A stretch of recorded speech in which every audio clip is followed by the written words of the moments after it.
And welcome back to the SpiffyNeedleGeeks, discussing more Steven Universe of the Summer Marathon. It is Brawl Fan 1, Supersonic 407, and Rashetsu Rises.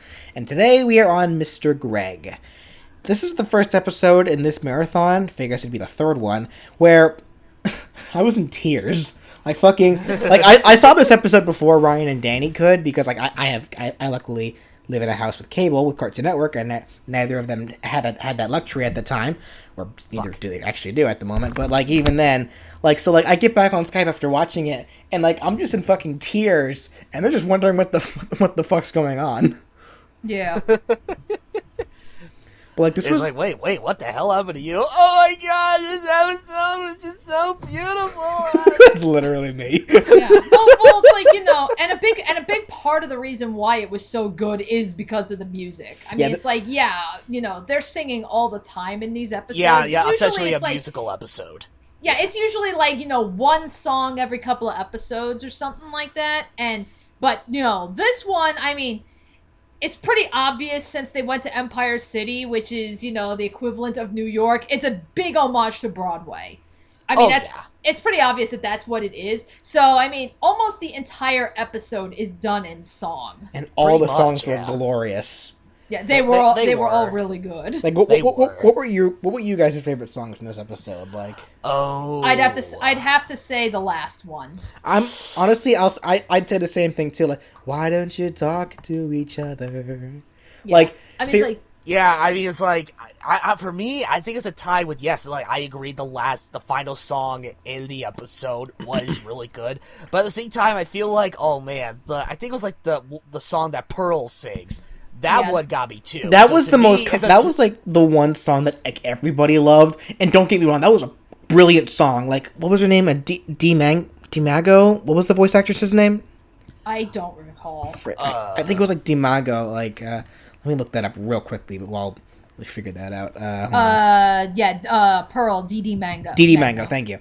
Her performance in this episode with that song was phenomenal.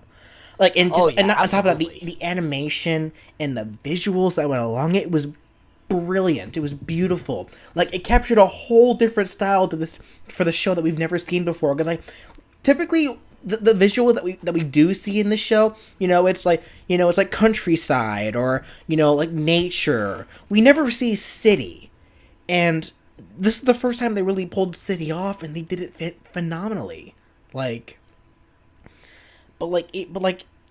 And while I do agree that this Pearl's little soul was really good, I really just think that Steven's song at the end was I just think that was so much better. Just in my own personal opinion, I think mostly just because this I think it's mostly just for story reasons more than anything else. I like the song more in terms of its catchiness and just how it sounds. I mean, Pearl's song, I mean, don't get me wrong, Pearl's song, very good. Really, it told a lot, considering, I mean, we've known that Pearl was in love with Rose, and this one, really, pretty much, not only, spells it out, but it also shows that, I mean, it's she hasn't been able to move on. I mean, up until this point, I mean, we've seen that, she still has, she still remembers Rose very fondly. She clearly misses Rose and stuff. I mean, we've seen this over and over again throughout the show. But, usually it's been maybe something she blurts out or something. And then, she even catches herself just oh, God, what am I doing? But here it's with her song, it was all about it wasn't so much that, I miss her. It's so much as that it's I know she's gone, but I can't move forward. So it's kind of a different angle, considering everything else that we've seen Pearl do up until this point. Yeah. Yeah. And it's one of those things where you really can't sympathize with her, because it's and this is actually a common theme you're going to be noticing a lot in this marathon, actually, where we really are beginning to question just how pure of a person Rose really is, and really starting to bring out her faults as Rose Quartz's faults. Because in the beginning we heard mostly just how wonderful she was and how perfect she was. This marathon's really going to start bringing out just that's not as true as we were led to believe in the beginning. And that's one thing that Pearl kind of brings up in her song, was that she kind of doubts Rose for a little bit, because she just wonders, I was with you for thousands and thousands of years, but you choose this guy that you only knew, that you chose this guy spontaneously, and you choose him after like maybe 4 years. Like, right.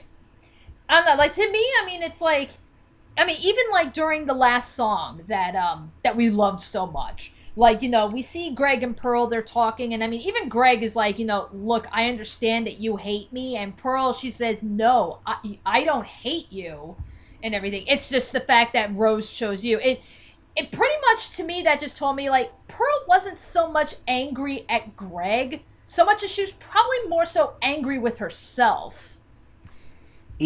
That can be interpreted either that way. Like, yeah, she's probably angry at herself for not being good enough for Rose. Or she was just angry with Rose. Like, either or. That could be interpreted either way. Yeah, or both. So like jealousy or something like that, I guess. Oh, it was purely jealousy, no doubt.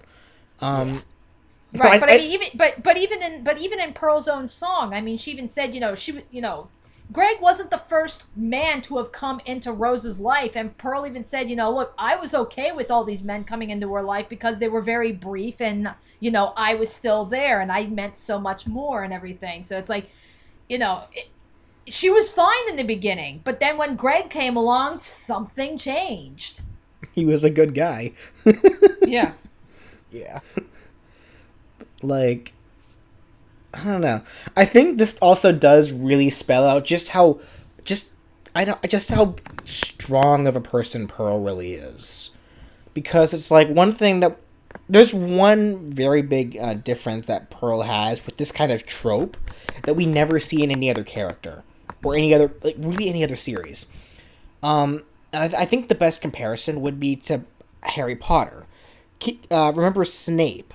Snape was in love with Harry's mother, but she fell in love with Harry's father, and then Snape ended up resenting Harry for that. Pearl is opposite. She loved Rose, but Rose fell in love with another guy and had a child with him, but instead Pearl chooses to watch after Stephen. She chooses to love Stephen and take care of him. That just shows how strong of a person Pearl is. I believe. Yeah, because she was basically, like, by showing how much she loved Stephen and everything, and I'm sure people could argue because, Rose is Stephen, and I'm sure there is some truth to that, but at the same time, I would like to imagine that it's like, yeah, Pearl is she's a lot stronger than that. She probably recognizes that it's like, I can't really hate a child and everything. So it's like, by choosing to, like, I'm sure maybe, like, at first, of course she was going to love Stephen because he is Rose. But seeing as how Stephen is Stephen and not Rose, I'd like to think that, she picked this up and she genuinely loves Stephen for who he is. Yeah. And she's not going to let, like, this whole thing between her and Greg get in the way of Stephen. Yeah. But even then, it's like the end of this episode really does help secrete that, though, because, if Pearl and Greg are finally able to kind of just work this out through talking to each other, like through Steven's guidance. Like, Pearl was able to be open with Greg for the first time in who knows how long, like for probably for the first time ever. Actually, that wasn't that wasn't her being rude. Like and then at the end of the episode when they were driving home, we saw that they were just genuinely enjoying each other's company. Like they're probably actually really good friends now. Yeah, and I noticed that during that song, that when Steven was singing and everything, and we do see Greg and Pearl, they actually dance together, which I just thought was very sweet and everything. But I don't know, maybe it was just me, or like I probably got to rewatch the episode. Like I was thinking back to the episode when Greg first learned about fusion and everything, and we got that really adorable scene where he was dancing with Rose on the beach and everything, and they're like, they're twirling each other and stuff. It was like, all levels of adorable. I was getting, like, those kinds of flashbacks here. Like, I'm not saying that Greg and Pearl are going to end up hooking up or anything, because it's like, I don't see that happening. No. But it's like, the way I see that is like, with them sharing the dance, they're twirling around and everything. I mean, she even, like, dips Greg, which was just all kinds of funny. But it was like, when you see them doing that and everything, it's like, to me that showed like, it's a way of like, expressing that, they are opening up to each other a lot more. Like, they're finally like bridging that gap. Well, it's not even just from back when, it's not even just from back when, Rose and Greg danced with each other. Like, keep in mind, dancing is also, the method is also important for the gems as a method for fusion. It shows a strong relationship. So the fact that Pearl was willing to dance with, not just willing, she offered to dance with him, shows that she's willing to trust him. Yeah, that's like I said, they're finally bridging the gap. Yeah. Because even earlier in that episode, Greg offered and everything, tried to dance with Pearl, and she flat out said no.